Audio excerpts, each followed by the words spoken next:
पिछले क्लास में हम लोग स्ट्रॉन्ग फील्ड लिगेंड और वीक फील्ड लिगेंड के बारे में जान रहे थे और अब आप उसको सीख भी चुके हैं।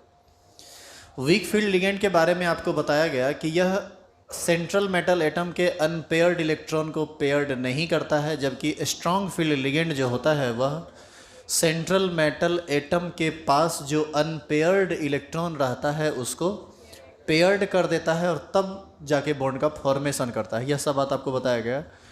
तो यहाँ से एक चीज़ स्पष्ट होता है कि यदि अनपेयर्ड इलेक्ट्रॉन को पेयर्ड कर देगा तो निश्चित रूप से वह लिगेंड सेंट्रल मेटल एटम के इलेक्ट्रॉनिक कन्फिग्रेशन को प्रभावित करेगा। काहे कि इलेक्ट्रॉन एक ऑर्बिटल से निकलकर दूसरे ऑर्बिटल में जा रहा है, इसका मतलब प्रभावित हो रहा है। और WFL जो है वीक फील्ड लिगेंड ऐसा कुछ नहीं करता है, वह अनपेयर्ड इलेक्ट्रॉन को पेयर्ड नहीं करता है। इसका मतलब है कि वीक फील्ड लिगेंड जो है वह सेंट्रल मेटल एटम के इलेक्ट्रॉनिक कन्फिग्रेशन को प्रभावित नहीं करता है। तो पहले आप यही बात लिखेंगे, क्योंकि ये इससे निकल के एक दो और बात आएगा। लिखिए, strong field SFL, strong field ligand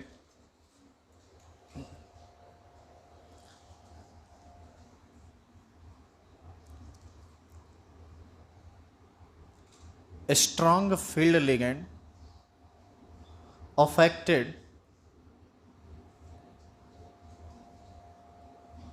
the electronic configuration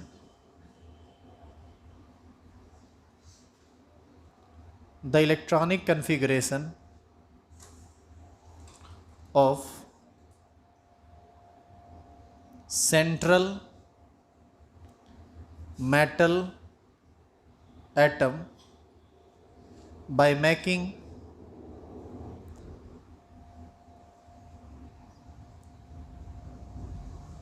unpaired electron to paired up.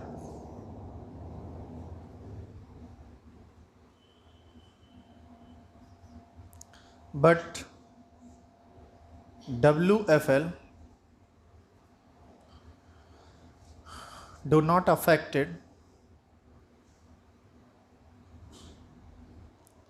the electronic configuration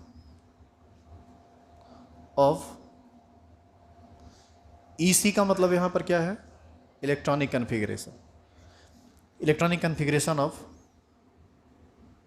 central metal atom.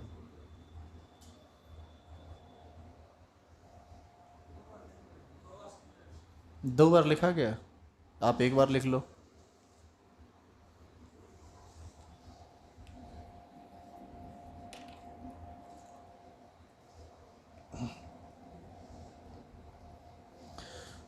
जो स्टेटमेंट अभी आप लिखे हैं WFL और वीक फील्ड लिगेंड मतलब SFL और WFL से रिलेटेड, यह बात सिर्फ एक ही जगह वैलिड होता है। लिखेंगे above statement is only valid for, ये वाला जो स्टेटमेंट आप लिखे हैं यही above statement is only valid for 3D series.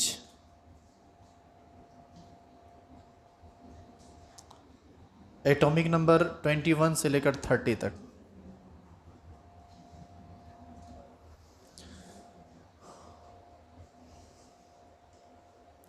This statement is only valid for 3D series. For 4D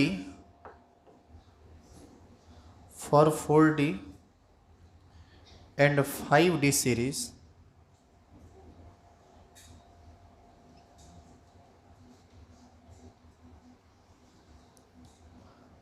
unpaired electrons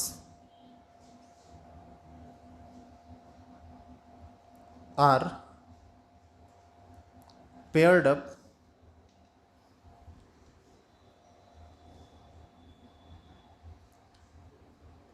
irrespective nature of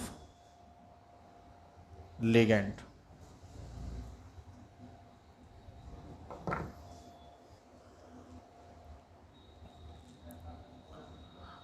provided pairing of electron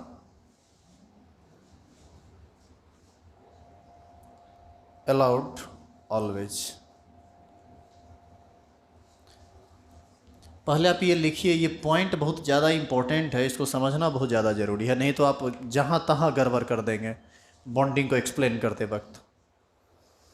ये क्या लिखा हुआ है, इस उम्मीद करते हैं आपको ये बात समझने में कोई परेशानी नहीं होगा, ये एकदम हल्का बात, और हम अभी समझाए भी थे। अब ये जो स्टेटमेंट है इसके बारे में लिखा गया कि above statement is only valid for 3D series. पहले तो आपको 3D 4D 5D सीरीज को समझ लेना चाहिए कि ये सीरीज होता क्या है। अब 5 मिनट जो हमारा लेक्चर है उसको सुनिए, उसके बाद फिर से हम अपने पॉइंट पर आएंगे।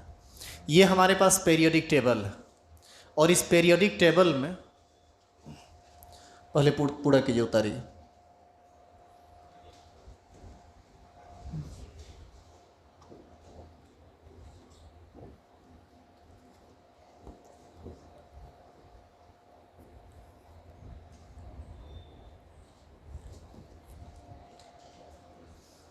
देखो यहाँ ये हमारे पास पीरियोडिक टेबल है। पीरियोडिक टेबल में ये जो दो ग्रुप है, ये एस ब्लॉक का ग्रुप, और यहाँ पर ग्रुप, यहाँ से इधर 13 से इधर, ये सब पी ब्लॉक का ग्रुप, और इस बीच में ये जो स्काई ब्लू से दिया हुआ है, यहाँ से चलते हुए यहाँ तक, यहाँ से यहाँ तक, टोटल यहाँ से लेकर यहाँ तक, यहाँ तक, यहाँ तक, यहाँ तक, ये सारा का सारा डी ब्लॉक का एलिमेंट। और आप देखेंगे 99% केस में सेंट्रल एटम के रूप में यही कोई ना कोई रहता है। तुम बराबर देखा कि क्रोमियम आया बीच में, यहाँ है, आयरन आया, कोबाल्ट आया, निकेल आया, कॉपर आया, जिंक आया, सिल्वर आया, मरकरी आया, तो आप देखे थे कि मैक्सिमम केस में यही सब आया है। तो यहाँ दो बात समझना चाहिए आपको कि मैक्सिमम केस में आखिर ये क्यों आया। काहे कि एक बात याद कीजिए, पहले हम लिख चुके हैं वहाँ पर ड्रॉबैक में, वो वर्नर्स कोऑर्डिनेशन थ्योरी में, कि कोऑर्डिनेशन कंपाउंड का निर्माण सारा का सारा मेटल एटम नहीं करता है। अब आप इसको समझ लीजिए ये कैसे। वहाँ पर जो भी, यदि आप पोटासियम लेते हैं या सोडियम, मान लो सोडियम तुम लेते हो, तो सोडियम लेंगे तो इलेक्ट्रॉनिक कन्फिग्रेशन होगा 1s2 2s2 2p6 3s1। तो 3s1 होगा तो ऐसा है ना कि सोडियम का इनर सेल पूरा का पूरा भरा हुआ है। लेकिन जब हम आयरन लेते हैं तो आयरन के केस में ऐसा बात नहीं है। आयरन का कन्फिग्रेशन होता है आर्गन तक, उसके बाद आएगा 4s2 और फिर आएगा 3d6। तो आप ही सोचिए कि 4s2 पहले आया, यानी चौथा ऑर्बिट के s सब ऑर्बिट में इलेक्ट्रॉन पहले गया, और बाद में आ रहा है 3d6, यानी थर्ड ऑर्बिट के d सब सेल में इलेक्ट्रॉन बाद में जा रहा है। इसका मतलब इनर सेल खाली रहता है और आउटर सेल भरने लगता है। ये बात किस में होता है? डी ब्लॉक में। और इसीलिए तो हम लोग इसको ट्रांजिशन एलिमेंट कहते हैं। आप डी ब्लॉक एलिमेंट जब आपका चैप्टर है पढ़ोगे तो उसमें आपको ये सब बात बढ़िया से समझाया जाएगा। तो फिलहाल इसी रीजन के कारण कि इस सब एलिमेंट का इनर सेल वैकेंट रहता है, और इसीलिए यह कोऑर्डिनेट बॉन्ड का फॉर्मेशन करता है। क्योंकि यदि सेंट्रल मेटल एटम का ऑर्बिटल वैकेंट नहीं रहेगा तो फिर लिगेंड लोन पेयर किसको देगा? क्योंकि हम पहले पढ़ चुके हैं कि लिगेंड जो है वह सेंट्रल मेटल एटम के वैकेंट ऑर्बिटल का यूज करता है। पता चला सोडियम के पास वैकेंट ऑर्बिटल है ही नहीं, तो क्या सोडियम कभी भी बना पाएगा कम्प्लेक्स कंपाउंड? तो केवल यही बना सकता है। और जब हम इसका एग्जाम्पल लिखेंगे बाद में, जब हम इसका अप्लीकेशन करेंगे, तो वहाँ इसको हम एक एग्जाम्पल पर समझा देंगे कि देखो इसके पास वैकेंट ऑर्बिटल है और सोडियम के पास वैकेंट ऑर्बिटल नहीं था। सोडियम के पास तो ऐसे दिखता है वैकेंट ऑर्बिटल नहीं है। तो इसी रीजन से यही आपको मेनली यही डी ब्लॉक का एलिमेंट रहता है। अब इसमें भी कुछ बात समझना है आपको। एटॉमिक नंबर 21 से लेकर जिंक तक, यानी स्कैंडियम से लेकर जिंक तक, एटॉमिक नंबर 21 से लेकर 30 तक, यानी स्कैंडियम से लेकर जिंक तक, scandium, titanium, vanadium, chromium, manganese, iron, cobalt, nickel, copper और जिंक, इस सब जो हम अभी जो एलिमेंट बोले हैं इसकी टोटल संख्या 10 हो जाएगी आप गिनेंगे तो। और ये सब ऐसा एलिमेंट है जिसका कन्फिग्रेशन आप लिखेंगे, इलेक्ट्रॉनिक कन्फिग्रेशन सब ऑर्बिट वाइज, तो सबके लास्ट में आपको आएगा 3D 3D 3D 3D 3D, कभी 3D1, कभी 3D2, कभी 3D3, कभी 3D4, 3D10 तक ऐसे ही आ जाएगा। यानी इस सब के कन्फिग्रेशन के अंत में 3D आया, इसीलिए इस सब को कहा जाता है 3D सीरीज। समझे? इस पूरे सीरीज में सिर्फ कन्फिग्रेशन 3D 3D आता है। इस सब के अंत में आएगा 4D 4D 4D, इस सब के अंत में आएगा 5D 5D 5D, और ये पूरा का पूरा कंप्लीट अभी नहीं हुआ है, इसका सारा थ्योरी अभी नहीं आया है, तो हम लोगों को इसके बारे में पढ़ना नहीं होता है। ये आप कहीं भी आप नहीं देखेंगे, ये आपको मिलेगा नहीं, चूँकि ये कंप्लीट यहाँ तो ये जो टेबल है काफ़ी ज़्यादा अपडेट होके अब आया है, तो इसीलिए तो इसका नाम भी लिख दिया गया। आज से 1 साल पहले जो पुराना टेबल आता था उसमें आप देखते तो आपको लगता कि बहुत सारा जगह इसमें खाली है, लेकिन अब भर दिया है, क्योंकि ये थोड़ा एडवांस पीरियडिक टेबल है। तो आपको इसके बारे में कोई चर्चा नहीं करनी है, आपको इसी 3 सीरीज़ के बारे में चर्चा करनी है। ये है 3D सीरीज़, ये है 4D सीरीज़, और ये है 5D सीरीज़। क्लियर हो गया ये चीज़? अब जो बात यहाँ लिखे हैं अब आप उसको समझ सकते हैं। लिखा हुआ है कि above statement is only valid for 3D series, मतलब ये सब जो काम आप करेंगे, WFL पेयर्ड अप नहीं करेगा, SFL पेयर्ड अप करेगा, यह बात सिर्फ किसके लिए वैलिड है? 3D सीरीज के लिए, यानी एटॉमिक नंबर 21 से लेके 30 तक, स्कैंडियम से जिंक तक, और यही सब आपको मेनली आता है। लेकिन जब आप 4D सीरीज या फिर 5D सीरीज के एलिमेंट में चले जाते हैं, जैसे आप सिल्वर में चले जाते हैं, जैसे आप मरकरी में चले जाते हैं, जैसे आप प्लेटिनम में चले जाते हैं, तो वहाँ पर कोई मैटर नहीं करता है कि लिगेंड WFL है या लिगेंड SFL है, हर बार पेयरिंग होगा। मतलब हम जो ये जान रहे हैं कि WFL अनपेयर्ड इलेक्ट्रॉन को पेयर्ड नहीं करता है, जबकि SFL जो है वह अनपेयर्ड इलेक्ट्रॉन को पेयर्ड कर देता है, यह बात 4D और 5D के लिए गलत साबित होती है। यहाँ पर जो कमजोर वाला लिगेंड है वह भी पेयर्ड अप कर देता है, और जो स्ट्रॉन्ग है वो तो खैर करेगा ही करेगा। अब इसका रीजन सुन लीजिए। 3D सीरीज का एलिमेंट का साइज छोटा होता है, और 4D या 5D या हायर पीरियड का जो भी एलिमेंट होगा उसका साइज बड़ा होगा। साइज यदि बड़ा होगा तो न्यूक्लियस से आउटर मोस्ट सेल का जो दूरी होगा वह बढ़ जाएगा, और न्यूक्लियस का बहुत ज़्यादा प्रभाव आउटर मोस्ट सेल के इलेक्ट्रॉन तक नहीं पहुंच पाएगा, जिसकी वजह से वह कमज़ोर पड़ जाता है, और इसी वजह से कोई कमज़ोर लिगेंड भी आकर अनपेयर्ड इलेक्ट्रॉन को क्या कर देता है? पेयर्ड अप कर देता है। तो इस बात को ध्यान में रखना, 3D सीरीज में WFL पेयर्ड अप नहीं करेगा, जबकि SFL पेयर्ड अप करेगा, जबकि 4D सीरीज या 5D सीरीज के कोई भी एलिमेंट्स यदि इस तरह से बॉन्ड का फॉर्मेशन करते हैं तो वहाँ पर हर बार पेयरिंग होगा, चाहे लिगेंड SFL हो। इररेस्पेक्टिव नेचर ऑफ लिगेंड का मतलब ही है कि उसका चाहे नेचर कैसा भी क्यों ना हो, वीक हो या स्ट्रॉन्ग हो, पेयरिंग हमेशा होगा। पेयरिंग हमेशा प्रोवाइड किया जाएगा, ये अलाउड होगा। लिखा हुआ है above statement is only valid for 3D series atomic number 21 to 30। For 4D and 5D series unpaired electrons are paired up irrespective nature of ligand. Ligand कैसा है इस बात से कोई मतलब नहीं है, सीधे उसको क्या करना है? आपको पेयर्ड अप करना है। लिखा हुआ है आगे, provided pairing of electron allowed always, मतलब आप उसको आसानी से उसको पेयर कर सकते हैं, ये अलाउ किया जाता है, इसके लिए कोई रेस्ट्रिक्शन नहीं है। अगला पॉइंट लिखेंगे। अगला पॉइंट लिखने से पहले सुनेंगे।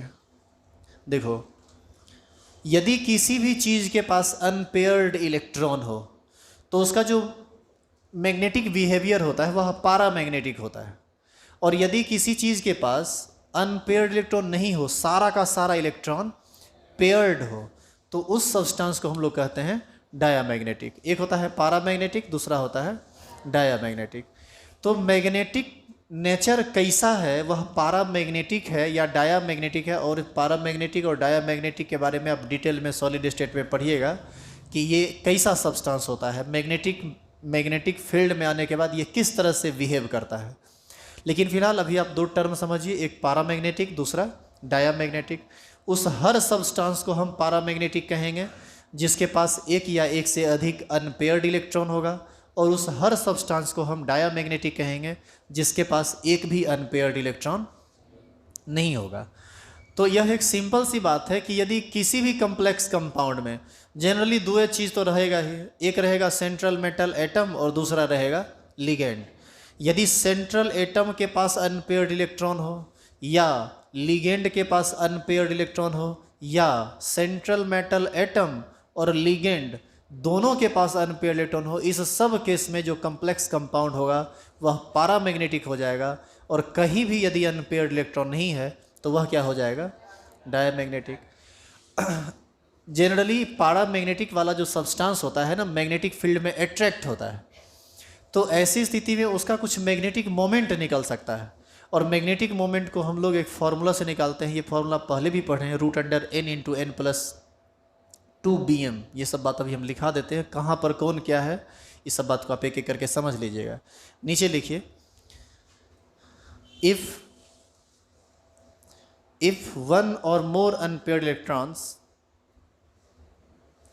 if one or more unpaired electrons are present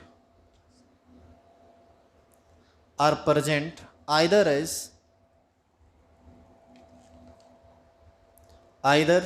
as central metal atom, either as central metal atom or ligand, central metal atom or ligand or both, then that complex compound will be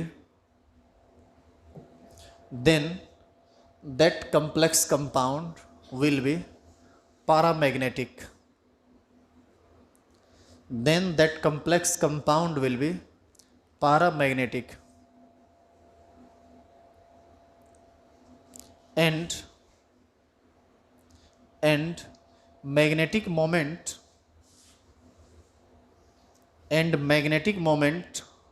of that complex compound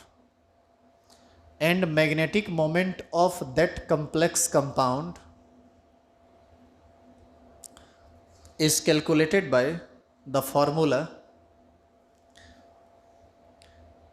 and magnetic moment of that complex compound is calculated by the formula के बाद hyphen दे के छोड़िए और यहाँ पर formula लिख लीजिए। Formula होता है मैग्नेटिक मोमेंट, सुनो एम कहीं पर लिखा रहे ना तो इसको हम लोग पढ़ेंगे मैग्नेटिक मोमेंट, और इसका फॉर्मूला होता है √n/n+2bm। अब सब बात को समझ लीजिए आप। एम जो है इसको हम लोग क्या पढ़ेंगे? Magnetic moment.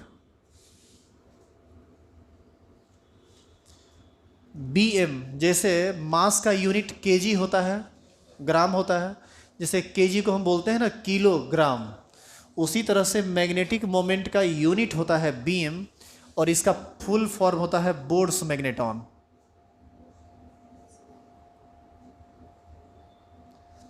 bm यूनिट है मैग्नेटिक मोमेंट का, जिसका फुल फॉर्म होता है बोर्ड्स मैग्नेटॉन। और एक नया टर्म और क्या है इसमें? n है नंबर ऑफ अनपेयर्ड इलेक्ट्रॉन।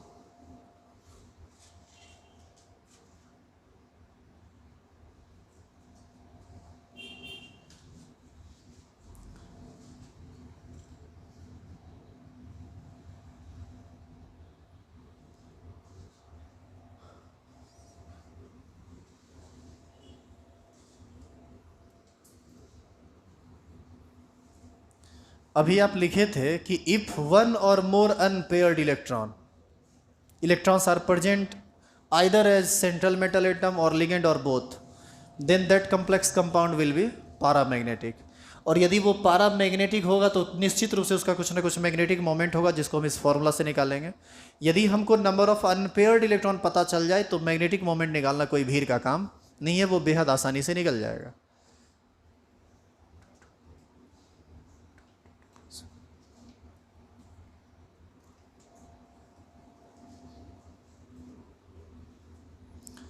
हमको थोड़ा ध्यान नहीं आ रहा है ये n+1 है या n+2 है। 2 × 2 + 1 2 ही होगा, ठीक है, वो सही लिखा हुआ है। देखो अब आगे तो हम ये बोले कि अभी अनपेयर्ड इलेक्ट्रॉन हो तब, और यदि अनपेयर्ड इलेक्ट्रॉन नहीं हो तब तो वो डायमैग्नेटिक होगा और उसका मैग्नेटिक मोमेंट जीरो हो जाएगा। लिखेंगे इफ नीचे एरो देके, पहले आप इसको उतार लीजिए, ये उतार लीजिए पहले, ये हो गया, लिखिए नीचे एरो देके, if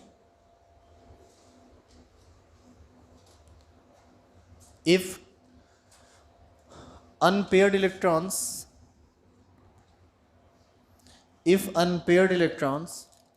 are not present in complex compound, if unpaired electrons are not present in complex compound, then that will be diamagnetic,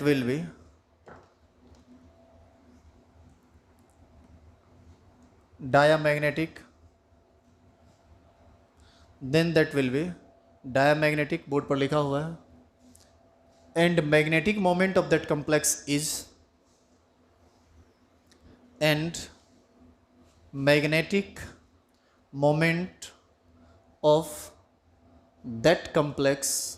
will be zero.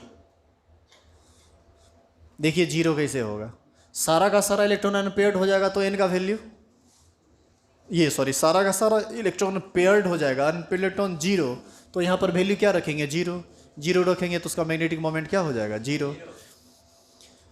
Last बात है इसका, एप्लीकेशन से पहले नोट करके आप लिख लीजिए इसको,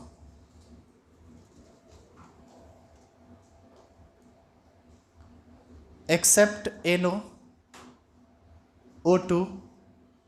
O2 plus and O2 minus all other ligands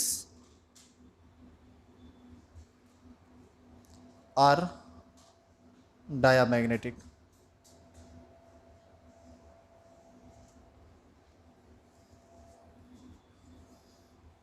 All other ligands are diamagnetic.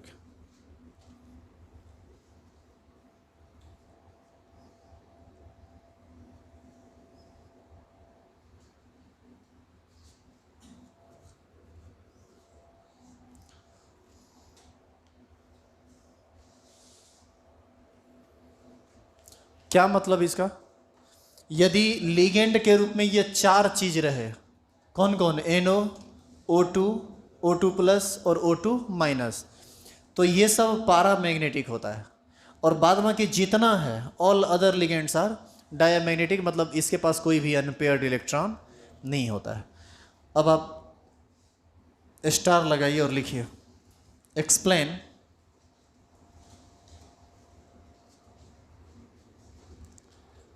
Bonding in the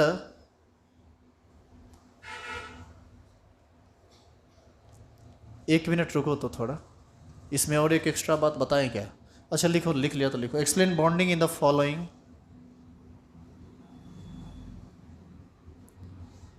complex compound according to VVT। हम सोच रहे थे कि एक एक्स्ट्रा बात बता दे जो तुमको थोड़ा हेल्प करेगा, लेकिन एक काम करेंगे हम एक एग्जाम्पल बताने के बाद वो एक्स्ट्रा बात बता देंगे, जो ताकि तुम परेशान नहीं हो, पहले समझ लो कि उसका ज़रूरत क्या है।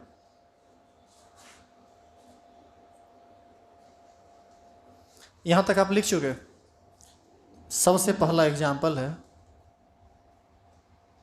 NiCl का होल फॉर 2 माइनस। VVT के अनुसार आपको इस कम्प्लेक्स का पूरा डिटेल आइडिया देना है, सब चीज़ बताना है। अब देखिए ये कैसे बताएंगे हम, कैसे सीखेंगे। अभी देखो, जितना चीज़ तुम कल और आज तक में पढ़े हो, मतलब पिछला लेक्चर और आज के लेक्चर में जितना बात अभी तक तुम देखे हो, इसमें एक को बात अभी तक एग्जाम के पॉइंट ऑफ व्यू से मैं यदि बात करूं, वो रिटन एग्जाम के पॉइंट ऑफ व्यू से, तो एक को बात आपसे पूछेगा नहीं, चाहे आप CBSE बोर्ड से हो या बिहार बोर्ड से, कोई मैटर नहीं करता है।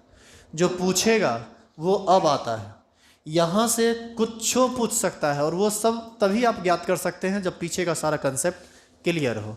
और एक दो एग्जाम्पल पर हम पहले कर देते हैं, फिर आप कीजिएगा, और ज़्यादा भारी नहीं लगेगा यदि आप पीछे का सारा टर्म समझे हैं तो। तुम एक काम करना, हम जिस जिस स्टेप को फॉलो करते हैं तुमको वही स्टेप फॉलो करना है।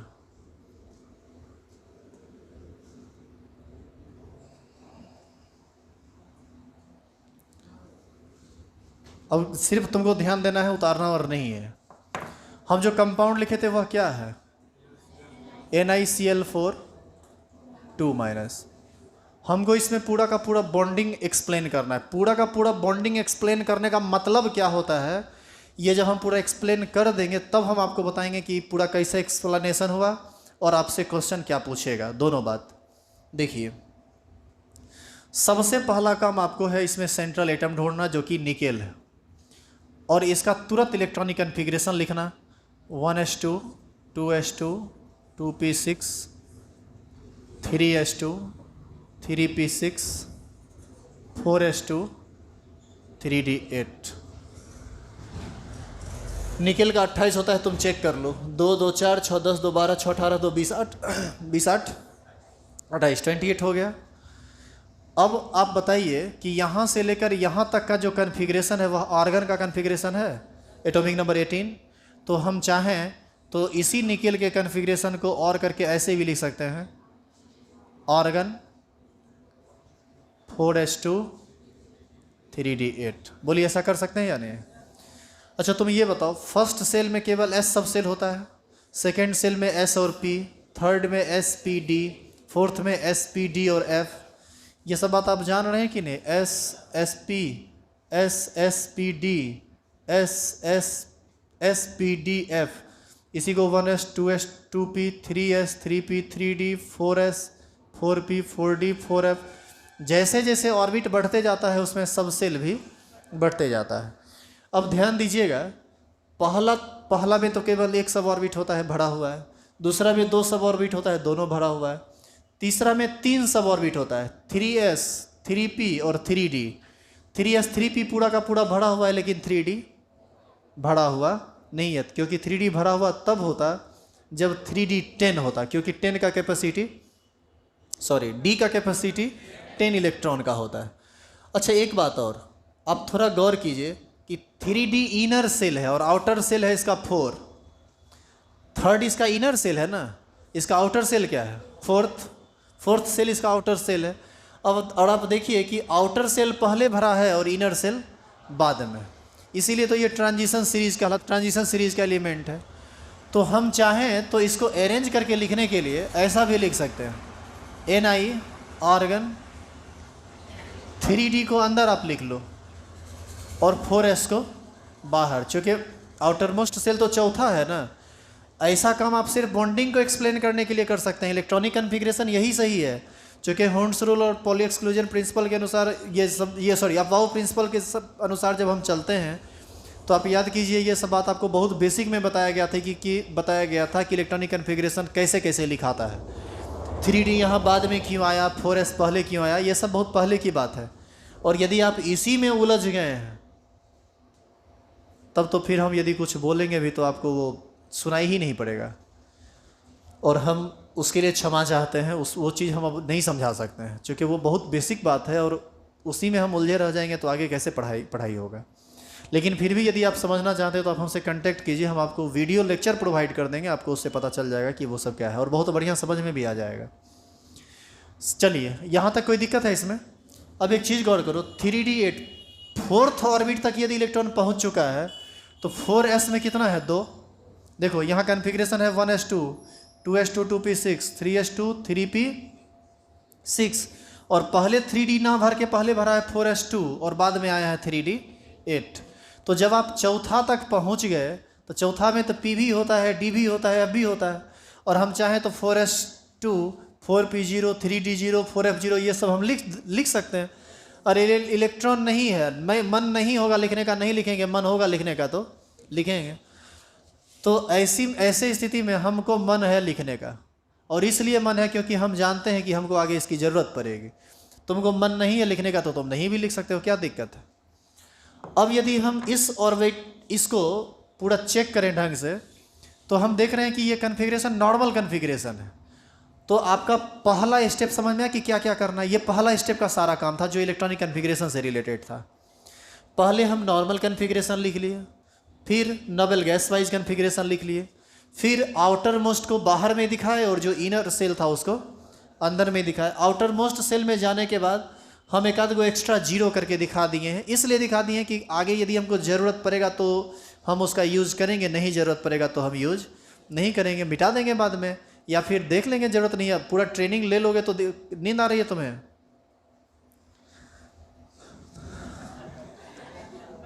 देखो ये था तुम्हारा पहला स्टेप। अब इसका दूसरा स्टेप समझो। हम स्टेप वाइज हम घेरते जा रहे हैं कि हम क्या क्या कर रहे हैं। ये फर्स्ट स्टेप का काम है। सेकेंड स्टेप का काम सुनिए। सेकेंड स्टेप का काम होता है ऑक्सीडेशन नंबर निकालना। बताइए इसका ऑक्सीडेशन नंबर एक्स मान लेंगे।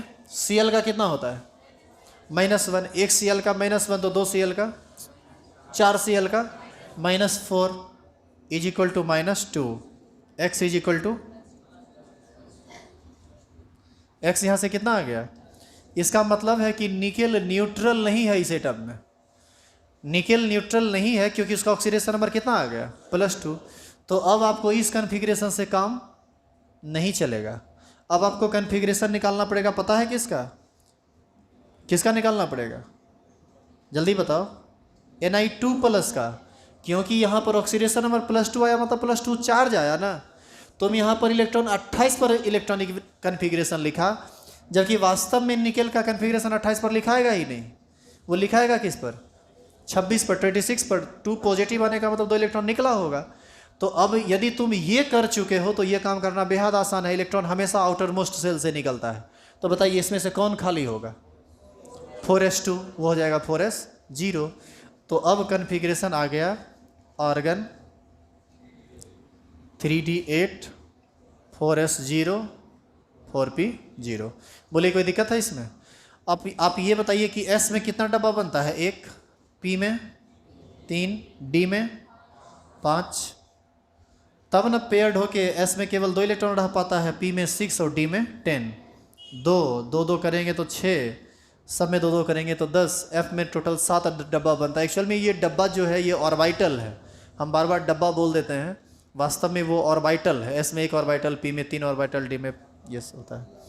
अब बताइए तो इसको जब हम ऑर्बिटल में दिखाएंगे तो d में कितना डब्बा बनाना पड़ेगा, d में 5, s में कितना 1 और p में कितना 3। गौर कीजिए यह d है, यह s है और यह p है। d में कितना इलेक्ट्रॉन है 8। पहले एक एक करके भरते हैं, 1 2 3 4 5 6 7 8। कितना इलेक्ट्रॉन आपको अनपेयर्ड दिख गया, 2।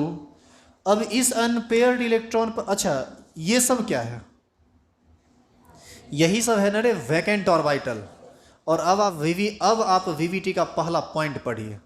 वीवीटी का पहला पॉइंट क्या लिखे हैं, central metal atom uses its vacant orbital of outermost shell for the formation of bond with ligand. इसका मतलब है कि यही वह वैकेंट ऑर्बिटल है जिसका उपयोग यह सेंट्रल मेटल एटम करेगा। क्यों, लिगेंड के साथ बॉन्ड बनाने के लिए, कोऑर्डिनेट बॉन्ड बनाने के लिए। बात समझ में आ रही है। इसीलिए हम वैकेंट ऑर्बिटल को लगातार दिखा रहे थे। दूसरी बात, ये अनपेयर्ड इलेक्ट्रॉन है। यह अनपेयर्ड इलेक्ट्रॉन सेंट्रल मेटल का है और यह पेयर्ड अप हो सकता है बशर्ते कि लिगेंड स्ट्रांग फील्ड हो और दूसरा सेंट्रल एटम 3D सीरीज का हो। क्या याद आया बात। ये जो अनपेयर्ड इलेक्ट्रॉन है यह पेयर्ड हो सकता है, 2 कंडीशन रहेगा तब, जब लिगेंड स्ट्रांग फील्ड हो और central metal atom 3D series का हो। और आप देखिए 3D सीरीज का सेंट्रल मेटल एटम तो है, क्योंकि निकेल का एटॉमिक नंबर 28 होता है, 28 होता है, और ये 21 और 30 के बीच का आता है।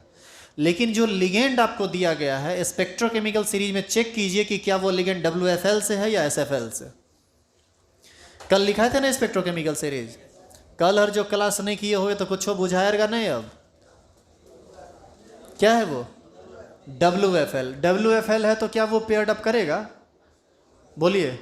WFL है तो वह पेयर्ड अप नहीं करेगा, किसी भी कंडीशन में नहीं करेगा। तो जब नहीं करेगा तो ये इलेक्ट्रॉन जैसा है वैसा ही रह जाएगा। अब आप वीवीटी का दूसरा पॉइंट पढ़िए और उसमें वो उसमें लिखा हुआ है कि ये जो वैकेंट ऑर्बिटल होता है ये डायरेक्ट बॉन्ड फॉर्मेशन में भाग नहीं लेता है, ये पहले आपस में मिक्स होता है और ये आपस में मिक्स होकर हाइब्रिड ऑर्बिटल का निर्माण करता है। अब जरा बताइए तो ये एस ऑर्बिटल है, ये एस है, ये पी है, ये पी है और ये भी पी है। तो कुल कितना ऑर्बिटल इन्वॉल्व हुआ? 4। कौन कौन मिला उसमें? एक एस और 3 पी, इसीलिए हाइब्रिडाइजेशन हो जाएगा sp3। आई बात समझ में? और यहाँ पर पहला बात अब निकलना स्टार्ट हो गया कि इसका जो हाइब्रिडाइजेशन होगा वह sp3 होगा। तो यानी ये चारों ऑर्बिटल मिलके हाइब्रिड ऑर्बिटल 4 का निर्माण करेगा, हाइब्रिडाइजेशन sp3 हो जाएगा। और sp3 होने के बाद लिगेंड जो Cl है, एक Cl 2 इलेक्ट्रॉन देगा तो 4 Cl पगलाएगा रे, 8 गुण देगा, 4 को कहता है। एक Cl, एक कोऑर्डिनेट बॉन्ड बनाने के लिए हमेशा पेयर की जरूरत पड़ती है। तो एक पेयर इसमें आएगा, एक पेयर इसमें आएगा, एक पेयर इसमें आएगा और एक पेयर इसमें आएगा। और बताइए कुल कितना कोऑर्डिनेट बॉन्ड बना? तो इस इलेक्ट्रॉन और इस इलेक्ट्रॉन में क्या अंतर है? यह सेंट्रल मेटल का अपना इलेक्ट्रॉन है और यह सब मिक्सिंग के बाद लिगेंड इसको प्रोवाइड किया है for the formation of coordinate bond, new coordinate bond. तो इस तरह से हाइब्रिडाइजेशन निकल गया। हाइब्रिडाइजेशन जब sp3 होता है ना तो सेप टेट्राहेड्रल होता है। एक्चुअल में इसी से रिलेटेड हम एक नोट्स लिखाने वाले थे इस एग्जाम्पल से पहले, जो कल लिखाएंगे। इसका सेप क्या होगा? टेट्राहेड्रल। बॉन्ड एंगल हो जाता है इसका 109.5 डिग्री। जब सेप टेट्राहेड्रल होता है तो बॉन्ड एंगल इतना फिक्स होता है। ये सब बात आप केमिकल बॉन्डिंग में पढ़े हैं। चौथा, अनपेयर्ड इलेक्ट्रॉन कितना है थोड़ा बताओ तो चेक करके। 2 देख रहे हो, ये 2। इसका मतलब है कि निश्चित रूप से यह पारामैग्नेटिक होगा। बोलो हाँ या ना? तो ये पारामैग्नेटिक होगा। और यदि ये पारामैग्नेटिक होगा तो इसका कुछ ना कुछ मैग्नेटिक मोमेंट होगा। ये होगा √2 + 2 bm, या जाएगा √8 bm। ये समझे कैसे? ये समझ में आया कैसे हम लिखे हैं? n जो है वह नंबर ऑफ अनपेयर्ड इलेक्ट्रॉन है, n × n+2 होता है ना। अब आप ये बताइए कि ये हाई स्पिन कम्प्लेक्स है या लो स्पिन कम्प्लेक्स है? कल का जो सेकंड लास्ट पॉइंट ये वीक फील्ड लिगेंड वाला में लिखाया गया है। जब लिगेंड FWFL हो तो वो हाई स्पिन कम्प्लेक्स इसीलिए ना कहलाता है कि अनपेयर्ड इलेक्ट्रॉन अनपेयर्ड ही रह गया, इसीलिए हम लोग इसको बोलेंगे हाई स्पिन कम्प्लेक्स। समझ गए? हो गया, एक्सप्लेन हो गया पूरा का पूरा चीज़, सारा का सारा चीज़ एक्सप्लेन हो गया। अब आपसे इसमें क्वेश्चन पूछेगा कि which of the following option is correct for this ion, this complex ion. A number में लिख देगा DsP2 hybridisation, square planar shape, 90 degree bond angle, और लिख देगा हाई स्पिन कम्प्लेक्स। कौन सही है? High spin complex. अब आपको ये समझ में आया कि आप इसको निकालेंगे कैसे? जब तक ये थ्योरी पता नहीं होगा आप हिल भी नहीं पाइएगा। इस सब टाइप का क्वेश्चन मिलेगा ना, और यदि तुम पढ़े नहीं हो तो तुम्हारा दिमाग एकदम काम नहीं करेगा कि इस पर करना क्या है। इसको आज भर उतार लीजिए, कल इस पर हम और डिटेल में काम करेंगे। एक बार माथा पकड़ के देख लो प्रॉपर काम कर रहा है ना तुम लोगों का? देख लो एक बार, छू के देखो, कर रहा है? ठीक है।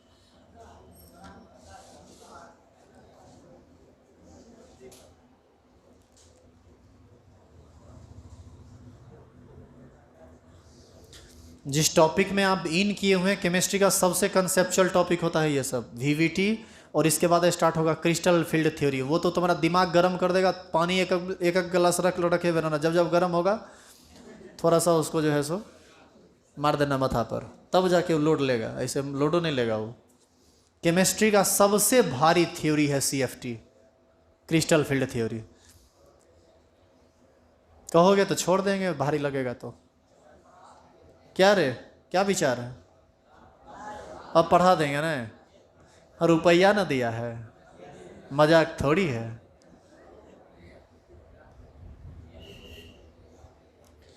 पढ़ाना तो पड़ेगा। पढ़ाएंगे भी।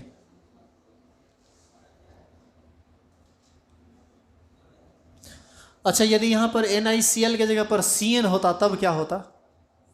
सब चीज़ सेम रहता, लेकिन Cn माइनस जो है वह स्ट्रॉन्ग फील्ड लिगेंड है, वह इस अनपेयर्ड इलेक्ट्रॉन को कर देता पेयर्ड अप। पेयर्ड अप कर देता तो अनपेयर्ड इलेक्ट्रॉन हो जाता जीरो, ये हो जाता डायमैग्नेटिक, मैग्नेटिक मोमेंट हो जाता जीरो, ये लो स्पिन कम्प्लेक्स हो जाता, और भी कुछ कुछ परिवर्तित हो जाएगा। ये बात आपको हम कल बताएंगे। देखता है कि एक बात बदलने से कितनी सारी बातें बदलने लगती है।